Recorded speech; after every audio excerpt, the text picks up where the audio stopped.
ચોથા મુદ્દાની વાત કરીએ તો રાજ્યમાં વધતી સંગઠિત ગુનાખોરી અને રૂપ બદલતા ગુનાખોરીના નેટવર્કને લગામ આપવાના હેતુથી રાજ્ય સરકાર આતંકવાદ સંગઠિત ગુના નિયંત્રણ સુધારા વિધેયક વિધાનસભામાં રજૂ કરવાની તૈયારીમાં છે। આ સુધારા વિધેયક ખાસ કરીને ઓર્ગેનાઇઝડ ક્રાઇમ અને ગેંગ આધારિત ગુનાખોરીને ઝડપી અને અસરકારક રીતે કાબૂમાં લઈ શકશે। નવા વિધેયકમાં સંગઠિત ગુનાની વ્યાખ્યા વધુ વ્યાપક અને સ્પષ્ટ કરવામાં આવશે, જેથી સાયબર માધ્યમ, નાણાકીય નેટવર્ક અને ગેંગની યોજનાઓ સામે કડક કાર્યવાહી શક્ય બની શકે। ખાસ કરીને જેલવાસની જોગવાઈઓ વધુ કડક થશે અને ગેરકાયદેસર સંપત્તિ જપ્ત કરવા માટેની કલમો મજબૂત કરવામાં આવશે। રાજ્યની સુરક્ષા અને નાગરિકોની સુરક્ષા બંને માટે આ સુધારા વિધેયક મહત્વપૂર્ણ ગણવામાં આવે છે।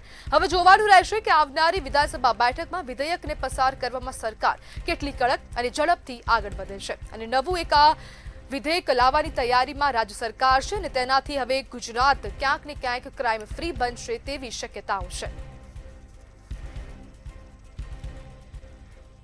અને આજ મુદ્દે ચર્ચા કરવા માટે આપણી સાથે એડવોકેટ હર્ષિલ શાહ જોડાઈ ગયા છે। હર્ષિલભાઈ, સરકાર ગુનાખોરીને નિયંત્રણમાં કરવા માટે એક નિયંત્રક વિધેયક લાવવાની તૈયારીમાં છે, શું કહેશો? જય હિન્દ, જય ભારત। મારું નામ હર્ષિલ શાહ છે, હું એડવોકેટ છું। આ ગુજસી ટોકનો કાયદો એટલે Gujarat control of terrorism and organised crime act એટલે ગુજસી ટોક થી જે વધારે પ્રચલિત આ કાયદો ખૂબ જ જરૂરી કાયદો છે।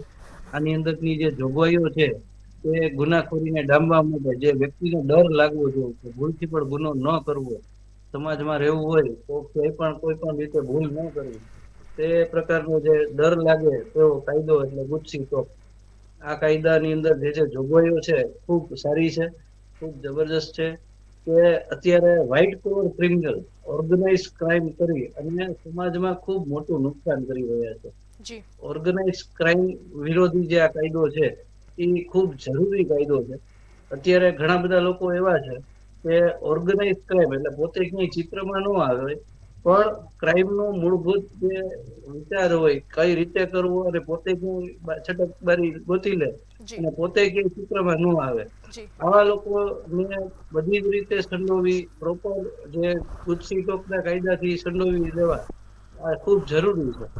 આ ઓર્ગેનાઇઝ ક્રાઇમ જ સમાજમાં અત્યારે બહુ મોટું દૂષણ ફેલાવે છે, તો આના માટેનો જે કાયદો છે ખૂબ સારો છે। હર્ષિલભાઈ, શું હવે આ જે નવું જે નિયંત્રક વિધેયક જે આવી રહ્યું છે તો તેનાથી શું ગુજરાત આગામી દિવસમાં ક્રાઇમ ફ્રી બની શકશે?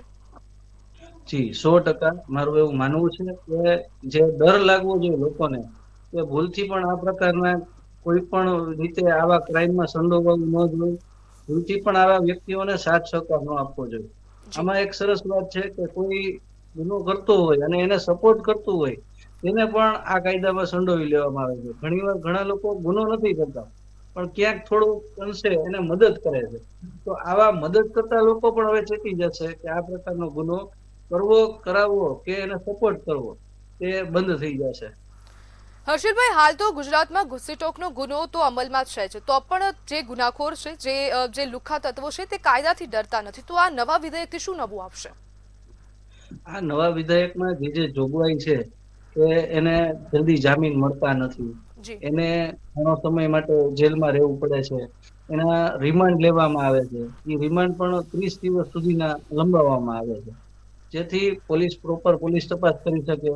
ચાર્જશીટ ફાઇલ છે એ 60 દિવસની જગ્યાએ 120 દિવસમાં કરવું, જેથી પ્રોપર તપાસ થઈ શકે। ઘણીવાર પોલીસને એક કેસમાં તપાસ કરવા માટે વિદેશમાં કે અન્ય રાજ્યોમાં પણ જઈને આની તપાસ કરવી પડે છે, ત્યારે આવા ઓર્ગેનાઇઝ ક્રાઇમમાં પ્રોપર માહિતી પોલીસ લઈ શકશે અને એવી જોગવાઈ પણ એમાં કરેલી છે। જી બિલકુલ હર્ષિલભાઈ, જોડાવા બદલ આપનો આભાર।